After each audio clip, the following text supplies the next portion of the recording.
Hello, everyone, and welcome back to The Rundown. I will be your host today, Craig DeLuz, coming at you from the West Coast, the left coast, behind the Iron Curtain, otherwise known as the Sierras. That was easy for me to say, probably because today is hump day. Uh-oh, guess what day it is? Guess what day it is? Huh? Anybody? Julie, hey, guess what day it is? Oh, come on, I know you can hear me. Mike. What day is it, Mike? Leslie, guess what today is? It's hump day. Woo-hoo! Ronnie. That's right. Today is hump day. This is the day in which we attempt to begin the weekend, sometimes with success, sometimes not. But as I always like to say, the fun is all in the trying. And we're having a good time here. I'll tell you, once again, just still kind of recovering from SHOT Show, and Mike is doing the same. But, I had to bring the news to you today because, well, I've been following the news. I've been reading about what's going on, and I'm just so excited about all of it. I got to talk about it, right? And, here at Casa de DeLuz, or the DeLuz Studio, whatever you want to call it, the Rundown Studio, whatever you want to call it. Basically here, it's me, myself, and I. So I don't get a chance to talk to many people about it. So I'm going to talk to y'all about it. Y'all can talk to me about it because we're live. We're taking your comments via Facebook, via Rumble, via Twitter, via YouTube, however you are partaking of the program. If you're watching us live, 3 p.m. Pacific, 6 p.m. Eastern, go ahead and comment. Let us know what's up. Let us know what you think. And if we find what you have to say interesting, we will go ahead and we will share it with the rest of the audience. Once again, we don't have to agree with it. We just have to find it interesting. And, to be honest, as I always like to say, if we disagree, I will appropriately mock you. In fun. We all do this in fun. I appreciate people who disagree with me because oftentimes it's hard to learn from people who agree with you unless they're just more experienced or they bring a different perspective. But when you're dealing with someone who disagrees with you, they can bring you a different perspective and they can help teach you something. They're either going to teach you something you didn't think about from their perspective, or they're going to help you to better understand a talking point from their perspective that is completely and utterly wrong. So either way, it's good stuff. In any case, let's get ready to get into the program. But before we do, we got to do what we got to do, and that is pay the bills. We pay the bills by first and foremost giving shout-outs to our sponsors. We're going to start with Hitman Industries, rifle and pistol caliber barrels available for you to purchase. Whether you're doing a brand new build or you want to rebuild your old rifle, trust me, this is the place to go. If you bought an AR in the last 5 years, chances are you already have one of their barrels, so why not get another one? Just go to hitmanindustries.net. That's hitmanindustries.net. Then we've got the California Republican Assembly working to help elect conservatives at all levels of government, from school board all the way up to President of the United States. Ronald Reagan once referred to CRA as the conscience of the Republican Party. Why don't you check them out today? Just go to cragop.org. That's cragop.org and make a difference. Because, hey, if you want to make a difference in California's future today, you got to join CRA. And then we've got the best in concealed carry tactical holsters on the market. That's hogholsters.com. That's HAWG holsters.com. That's helping Americans wear guns. Folks, let me tell you something. They got really cool holsters. And the best part is if you use the discount code The Rundown, all caps, no spaces, one word, just like it is right there, you're going to get a discount on us. Check them out today. That's hogholsters.com. Then you've got the place to go if you need tactical gear, right? Whether you need cold weather gear, hot weather gear, wet weather gear, snow, whatever it is, indoor, outdoor, they have all things tactical except the gun at uscombatgear.com. So check them out today. And also, I want to let you folks know about an event that Mike and I will be participating in. So basically, the Rundown will be participating in. It's taking place in the state of Florida. That's right, a place that I like to refer to as the Gunshine State. It's called 2A Freedom Fest. It's going to be taking place at Runaway Campers there in Summerfield, Florida. There are going to be speakers coming from all over the country that are going to be speaking at this event. Basically, the whole goal is this, and I literally, just before I came on, I got off the phone with Kevin Sona, the guy who's organizing. He says, look, here's what I want to do. I just want to make sure that folks... What's the word he used? I'm trying to remember it off the top of my head. He said, I want gun rights folks. I want gun owners. I want people who are interested in the Second Amendment to come there, and I want them to leave as advocates, right? I want them to leave as folks who really want to advocate on behalf of the Second Amendment. So go to 2afreedomfest.com. You can check it out. You get a chance to see the whole slate of speakers. In fact, let me see if I can pull it down here. I don't think we have all the speakers up here. We got Jared Yanis from Guns and Gadget. We got Tom Knighton from Bearing Arms. We've got Eric Pratt from Gun Owners of America. You all know that handsome gentleman right there, and I'm not referring to Mike Piwowarski from Arms Room Radio, but I'm referring to Craig DeLuz from The Rundown, yours truly, and once again, Amanda Suffolk, Eye on the Target Rail. Folks, look, you can see there's a whole bunch of folks, friends of the program, who are going to be there, who are going to be speaking. You are going to want to be at this event. It is a 100% free event, right? So all you got to do is get there. And by the way, now the one thing that's not free is it's a camping event, right? You don't have to camp, but a Friday night and Saturday night, some of us will be camping. And here's the reason why. In Florida, you can only open carry if you have a concealed carry permit. Now they have constitutional carry, but if you want to open carry, you get to open carry if you are in fact fishing or camping. So, or on your way to fishing or camping. So that's kind of the reason how the whole thing came about, is doing the camping thing. So once again, check them out. It's going to be a fun event. I'm going to be there. Mike's going to be there. Folks from all over the country are going to be there. It's going to be a lot of fun, and you'll get a chance to meet Kevin Sona, who is one of the most on-fire grassroots folks when it comes to the Second Amendment that I know. So show up, show out. Anyway, now let's get on to the program. We're going to start with minority communities cheer ICE raids. That's right. I'm sorry, not just minority communities. Minority communities there in New York City are cheering the ICE raids. Now, well, first of all, let me go ahead and pull the article up here real quick. This is being reported by the New York Post. It says here, NYC minority communities cheer ICE raids. ICE raids that round up violent criminal migrants. Get them the hell off the street. And this is one of the guys you see right here who was talking. They did a quick 1-minute interview with him. Let me go ahead and let you hear what he has to say. See it, but I didn't hear it myself. We were asleep. But they showed me pictures, and it seems like they had a big operation here. Like it was something big. I had to do a process, and being or living next to anybody that has committed those type of crimes. It doesn't matter if they're here legally or illegally. It is concerning, But that's what I was telling them. It's like I'm not focusing on if they're here illegally or not. It's like whoever did whatever they're alleging that they did, it is concerning. Were there a lot of people living in that apartment? I have no idea. Well, yeah, they had a few kids. I would say like 5. I would say I really, for what I've seen, because I don't really know them or ever spoke to them, but. I never had any issues with that. So it was one couple with about 5 kids that were living in that apartment? I don't know if it was a couple, but I know a woman, a few kids, and somebody in their 50s. Okay. A male in their 50s. Okay. That I've seen. But you never know. Anyway, so the point here being is that, like, look, and he did the point. These are criminals. And that ought to be the first thing that people talk about when they're talking about who these raids are targeting, who they're going after. They're first and foremost going after the folks who are the folks who are criminals. By the way, wanted to chime in. My good friend Kevin actually commented over at Rumble. He wanted to say, our goal is to turn every gun owner into a Second Amendment advocate. Now, I love my boy, and it's a good thing. And by the way, that's a noble goal because in the end, let's just be honest, not every gun owner is pro-gun. I hate to say this. I wish it were not the case. But if we are successful, according to Kevin, that's going to change because that's our goal, is to change that. Let me read a little bit from the article here.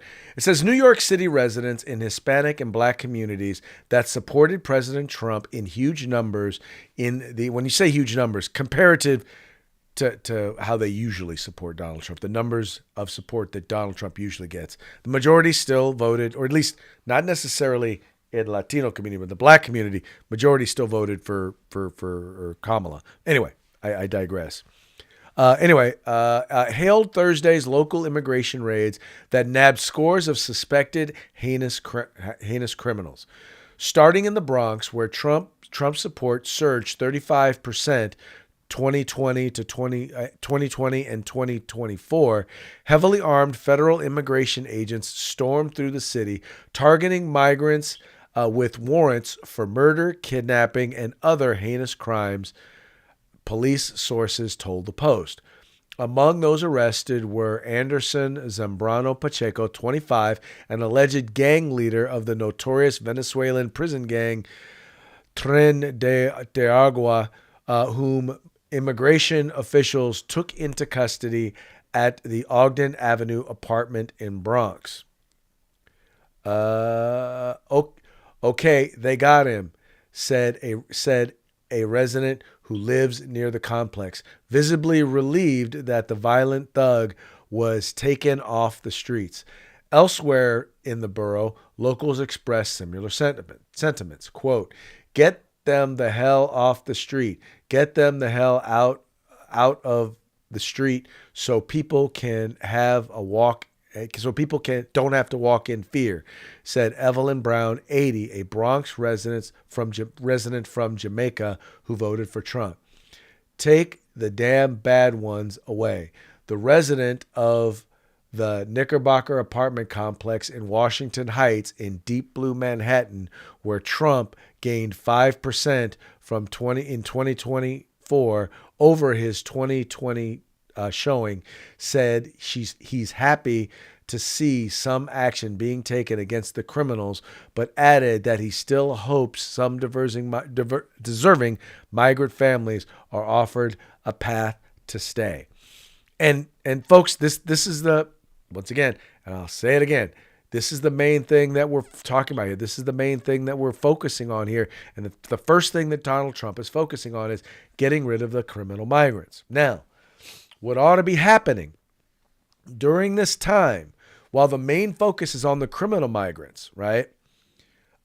Democrats need to be working with the Trump administration to say, okay, what is the rest of this going to look like? Once we've rounded up all the people who committed crimes where they came from and got in, lied about who they were, or we just let them in, the Biden administration just let them in, ignored who they were. How do we get that? How do we find them? How do we get them out? Then there's the people, at the same time, there's the people who committed crime while here in the United States. Got to identify them, got to get them out. The next group is going to be the people who recently came here, right? So they're going to be going after the people who recently came here, who we know are here illegally. We're going to be working to remove them and get them out. Then somehow we're going to have to deal with these quote unquote asylum seekers, because technically, according to the Biden administration, they're here legally, even though they illegally entered the country. So the question is, because they illegally entered the country, are they now eligible for deportation regardless of their asylum status? I don't know that. At least the courts will probably be the ones in the end who will wind up deciding that.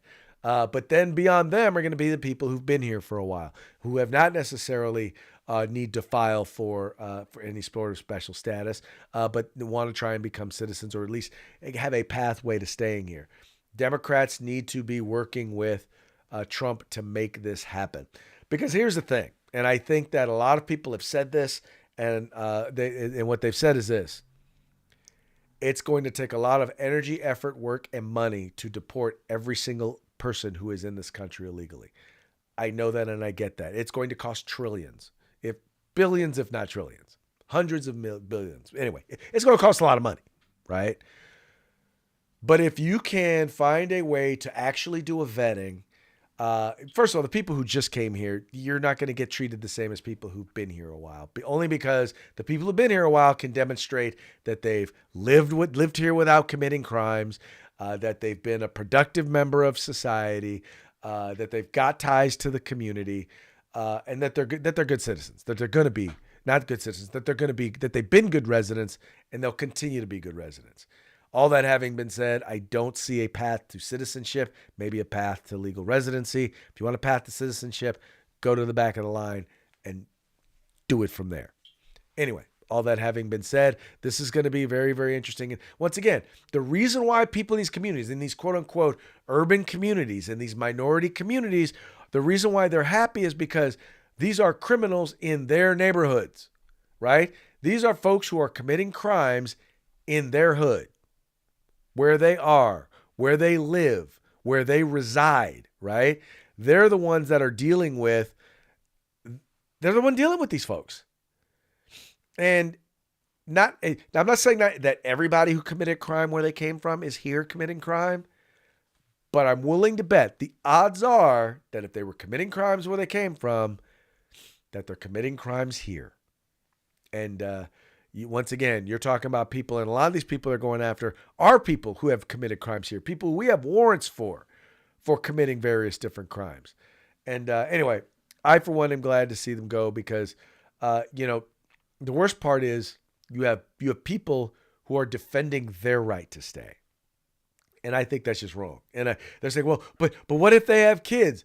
I'm sorry, if they're a violent criminal and they have kids, they probably should have thought about their kids before becoming a violent criminal. Or thought about their kids instead of becoming a violent criminal. I don't know. But I know this. I know here in the United States, if you murder somebody, if you rape somebody, if you rob somebody, and you get arrested, you go to jail, they do not take your kids to jail with you. That's all I got to say about that.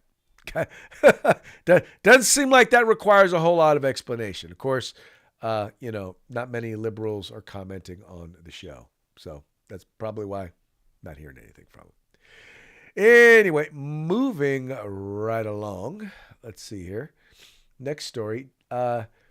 Defending the right to birthright citizenship. Now, I can tell you already, so there's already people filing lawsuits. There's already injunctions regarding the definition of, quote, birthright citizenship. But the interesting thing about birthright citizenship is it's not as clean cut as you think it is. A lot of people think that, well, birthright citizenship simply means if you're born here, or that if you're born here, you should be a legal citizen. And that is to a certain degree what the law says. But there's a certain part of the 14th Amendment that isn't included, that isn't considered in that. Let's go ahead and read that real quick. And that's what I wanted to kind of touch bases on about this one. So if you look here, now this is the 14th Amendment. This is from the Constitution annotated. It says here, all persons born or naturalized in the United States and subject to the jurisdiction thereof are citizens of the United States wherein they reside. No state shall make or enforce any law which shall abridge the privileges or immunities of citizens of the United States, nor shall any state deprive a person of life, liberty, or property without due process of law, nor deny any person without its jurisdiction of equal protection of the law. So, the part I want to deal with is this first part, where in particular, not just the first part, that's the part we know. All persons born or naturalized in the United States.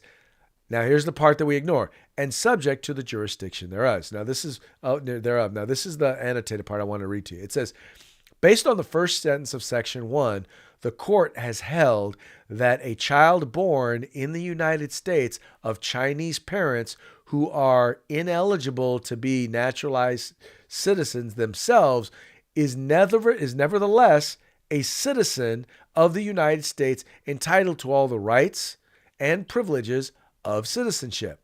The requirement that person be, quote, subject to jurisdiction thereof, however, excludes its application to a child born of diplomatic representatives of a foreign state, child born of alien enemies, or a hostile occupation, or child born of Indian tribes. Now, so the question is, what does that mean? Does that then mean that if you are born here, but you are not, I mean, it says here that it applies to certain folks. So the question is, if you are not subject to the laws here thereof, meaning you're not subject to the laws that are here, does that qualify you to be a citizen? Right? Are you then qualified to be a citizen? And so I think that's one of the things that I think the Trump administration is going to hang their hat on. They're going to say, look, They're not citizens. They are in no way subject to these laws, right? And they're not here, for example, as a member of a tribe, or they're not here because they're with they're part of a delegation, a political delegation, or a diplomat. They are here. They've broken the laws to come here. Therefore, they don't feel that they are subject to the laws they're in or herein, whichever it is. So I think that's one of the things you're going to see them hang their hat on. And quite frankly, I think that what liberals don't really get is, in the end, Donald Trump doesn't want to make this distinction. He wants the courts to make the distinction. Because if we're going to allow somebody, right, and it's never really truly been adjudicated, to basically become squatters, and that's what we're talking about here. We're talking about squatters. We're talking about people who, if someone came into your home and they had the baby in your home, does that then make that baby a legal resident of that home? Does that then make that the baby's home? And he wants a legal determination on that. And I think once we have that, and by the way, I don't think that's a bad thing to ask, because what you're talking about here is you're talking about ending a significant motivation for some people who come here. In particular, people who come here and want to subvert our laws. Because once that baby is a citizen, then the next thing that happens is, well, you can't kick mom and dad out. That's where the term anchor baby comes from, right? And I don't like the idea of necessarily referring to children as anchors, but that's the point. The point is that mom is in here. Mom and or dad are here illegally. But if their child is here legally, well, then they should get to stay. That's their argument. That's not my argument. That's their argument. And my thing is you're trying to use a wording of the law or a particular interpretation of the law in order to subvert our immigration laws. And that, I'm not down with that. And unless the Supreme Court tells me that I got to be down with that. Now, this happens to be a Supreme Court that, for the most part, I trust. That's the way it reads. And if I don't like it, then at that point, it's time to amend the Constitution or do what we got to do if we feel like we need to change that. But at this point, I want to see it adjudicated by the court. Mean that. It very well could mean that. It very well also could mean that if the child is the parent, is the child of two people who are not subject to our laws and do not meet one of those other exceptions as the courts have ruled, that then they are not subject to it. So then they're not one of the exceptions. So then they too are not subject to the jurisdiction. I don't know. And I think the courts are going to determine that. And I'd like them to determine that, because if there is any way possible, I really would like to remove this incentive. I want people to come here for the right reasons, right? And I want them to do it the right way. That's the main thing. I want them to come here. My father's parents immigrated here, right? My wife and her family immigrated here. It was a long, drawn out process. And what do you tell people who do it the right way? What do you tell them when you allow someone to basically do it the wrong way? What do you do with someone who stood in line to come in the front door, only to not only allow someone to come in the back door, but encourage someone to come in the back door? That's a big part of what they've been doing. They've been encouraging people to come in the back door. Places like California and these sanctuary cities who provide benefits to people, or they call it benefits to the undocumented. It's an incentive to come here illegally. It's an incentive to break the law. But what do you tell people who did it right? Right? What do you tell them? Nothing. You tell them, next time, break the law. I think the way we enforce those laws ought to always be encouraging people to do the right thing. Just saying. All right, this brings us to our next one. So January 6ers have all been pardoned, right? The J6ers have all been pardoned. Now there was an article that I came across, and I always, this because it's the rundown, and we talk about 2A news. And so I always try to get at least one gun story in here. So this was an interesting one because it's J6, but it's also guns, right? So in this case, it was an article by The Trace. I know, it's The Trace. But this was an interesting article that I found to be, I thought it made for an interesting discussion, and that is, can pardoned J6 rioters face new gun charges? Now, the first thing that I will give this, whoever did this title, excuse me, this headline. Number one, it was a riot. So if they participated, then yes, they were rioters. And I'm okay with calling it a riot. I'm glad they did not call it an insurrection, because when nobody was charged with insurrection, it's not really an insurrection. I'm just saying. When not one out of the 1,500 people is charged with insurrection, then no, you don't get to call it an insurrection. Anyway, I move on. Let's read a little bit of the article. So what they point out in this piece is that they point out all the people that were charged. Of the people that were charged in terms of gun charges that were there, let's see here, to find out which folks carried weapon. 11 people eligible for pardons were charged with illegally carrying guns.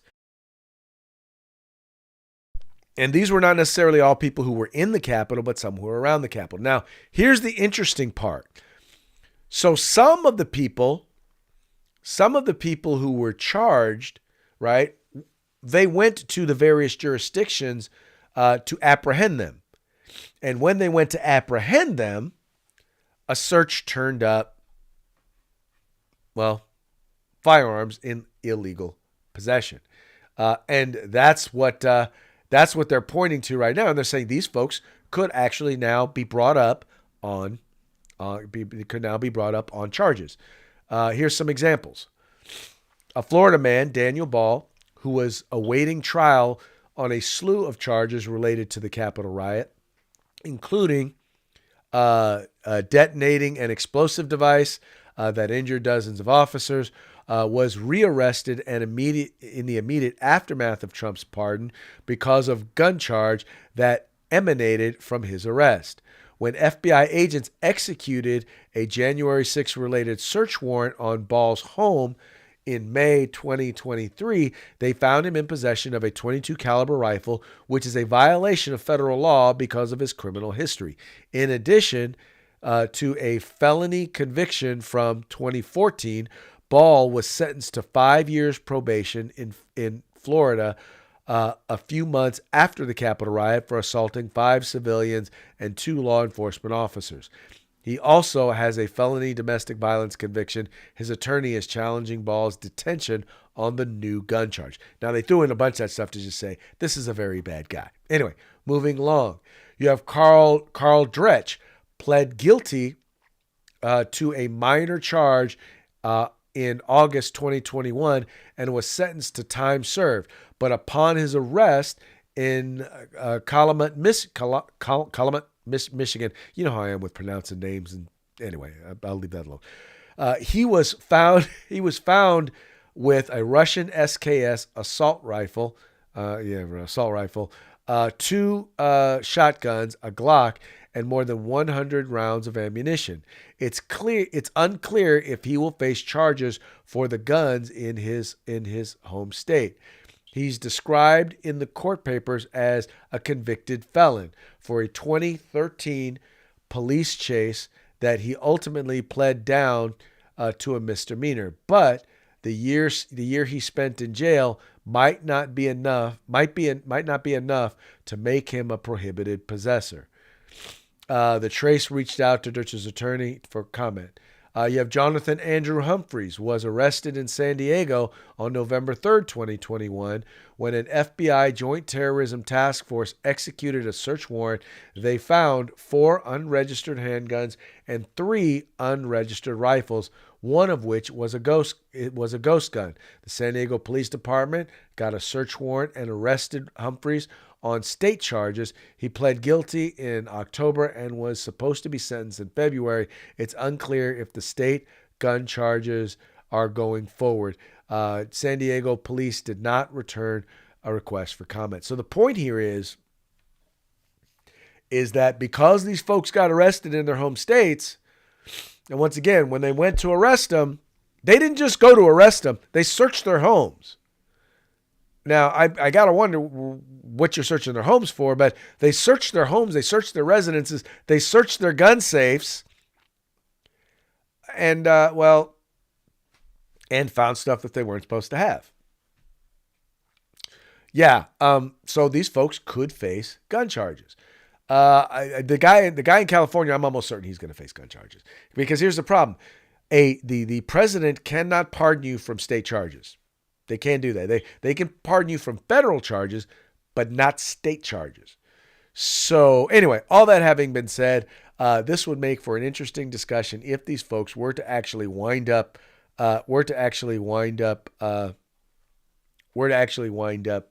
getting charged. Once again, Kevin chiming in. He says here, Jay Sixer was just shot and killed during a traffic stop. Yes. A.J. Sixer was just shot and killed during a traffic stop. I don't know.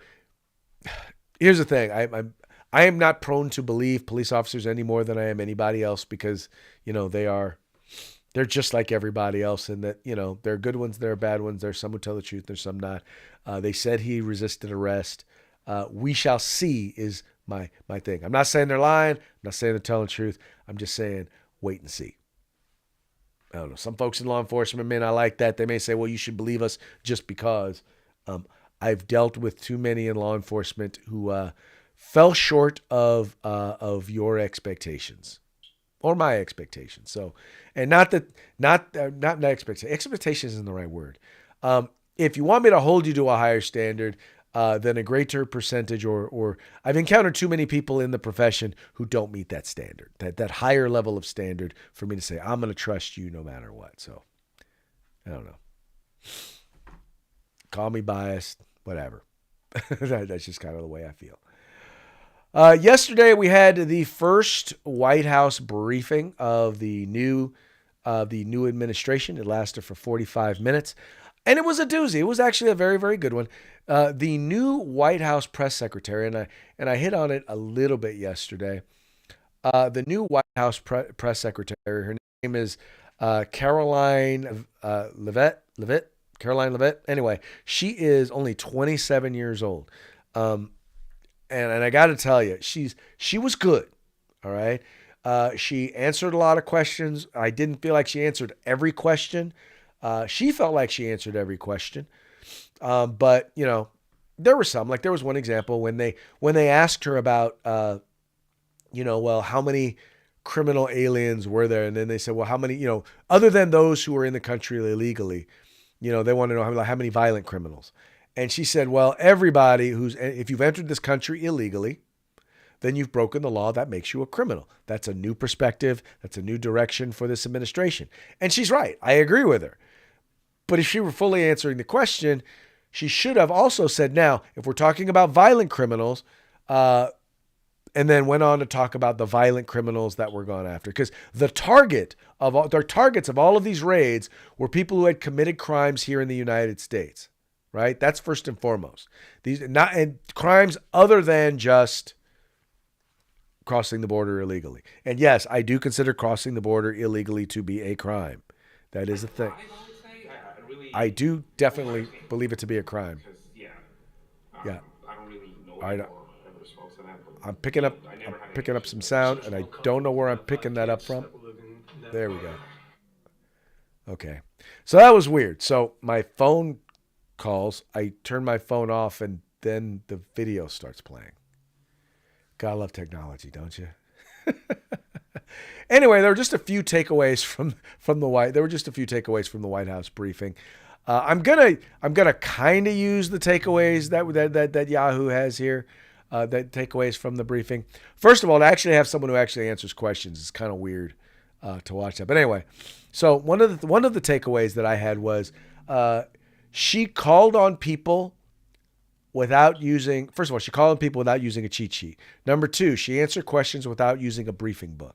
Which means she is well versed on the issue. She studied who's there. One of the other takeaways, and this is when I'll get into. So first of all, there are some briefing room changes. One of the things she did is rather than have their staff in there, they have two seats that are all kind of on the side. They're going to have those seats rotating.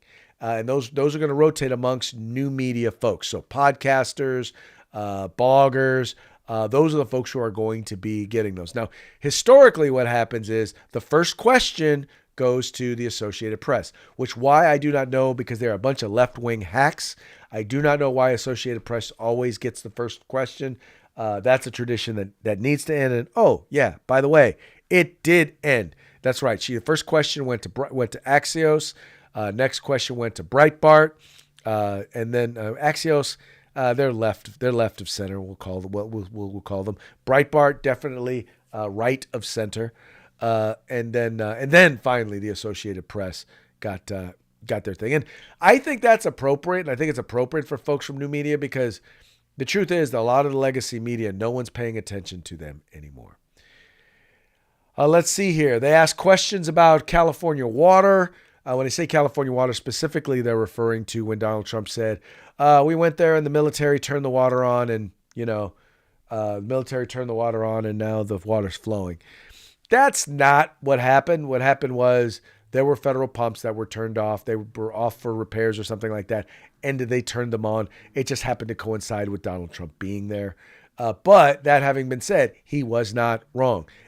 Their folks went there. May or may not have been the military, but their folks went there, and at the same time, the water started flowing. So, don't know. By the way, and the one thing I will say is that the some of the lies that they told is, yeah, the water is not plentiful down. There's not water in abundance down in Southern California. They lied. They tried to address the issue of eggs, and I think it was very clear. They pointed out that no one was concerned about the price of eggs when Joe Biden was president. I thought this was really good. Price of eggs went up 65%. Nobody raised any questions. First press conference, they're asking about the price of eggs. When, by the way, there's one, the avian flu, that's been going on, and then two, that several. Well, the last administration just recently, and I believe, and I could be wrong, it was because the avian flu ordered the death of, or the killing of, a whole bunch of chickens. So that's probably, if you don't have chickens, you don't have eggs, which probably now addresses the question, what came first, the chicken or the egg? But I digress. We'll move on. Funding freeze was defended as legal and constitutional. That was, oh, by the way, before it got reversed. I'll give her this. Everything that she said was right on point. It was everything you're supposed to say as the spokesman for the administration. So I don't blame her. She goes with the information that she is given. She did a phenomenal job of supporting that position, those positions with vigor, with vigor and with intelligence and confidence. They talked about deportations. And that was really one of the big highlights of it. And once again, she focused on the fact the priority is to deport violent criminals. But it's not off the table that other folks are there illegally. So if you are an illegal immigrant, if you're here illegally and you're hanging out with people who are criminal aliens, you may want to go someplace else. You may want to find someplace else to hang out. Not saying, just saying. Probably a good idea. All right, folks, that brings us to our parting shots. Parting shots are brought to you by Hog Holsters. Just go to hogholster.com, use discount code The Rundown, all caps, no spaces. Get your Hog Holster today. All right, all of our parting shots today are going to be brought to you by the Babylon Bee, fake news that you can trust. The first one here, it says, taxpayer-funded illegal immigrant gender surgeon having a really bad week.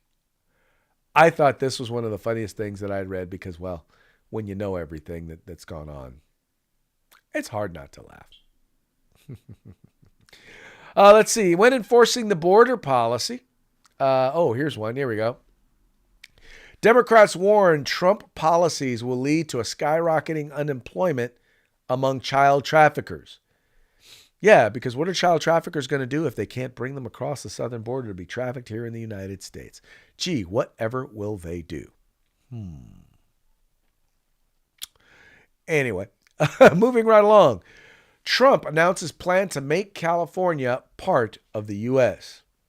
Yeah, because for some reason, Gavin Newsom and many Californians don't seem to realize that, it's the United States of America and you are not a nation unto yourself. and you don't get to be the tail that wags the dog, or at least if you try, we're gonna say something about it anyway. And then finally, and this is also a favorite, America's enemies signed petition to bring back Joe Biden. This is what happens when you just keep winning. Just keep winning. Just keep winning. And that's exactly what's happening right now with the Trump administration. All right, folks, that's about it for the program. But before we go, another quick shout out to our sponsors. We're going to start with Hitman Industries, rifle and pistol caliber barrels available for you to purchase at hitmanindustries.net. You've got the conscience of the Republican Party at cragop.org, cragop.org. That's the California Republican Assembly. And then you've got Hog Holsters, the best in concealed carry tactical holsters in the industry. Check them out at hogholsters.com. That's HAWG holsters.com. And then finally, you can find all things tactical except the gun at uscombatgear.com. Folks, thank you so much for tuning in. We very much appreciate you tuning in. We appreciate you liking and sharing the program, encouraging your friends to do the same. I know that sometimes we have a few issues, and we're working with our folks over there at Restream and Wirecast to try and figure out why the program cuts off with some of our folks and not others. If you want to watch the full show uninterrupted, when you can find us on YouTube, you can find us on Rumble, you can find us on Spotify. We will be there with absolutely no interruptions. Or you can just go to therundown.us, therundown.us, and you can find us there as well. Anyway, once again, thank you so much. We very much appreciate you. We will see you tomorrow on Throat Punch Thursday.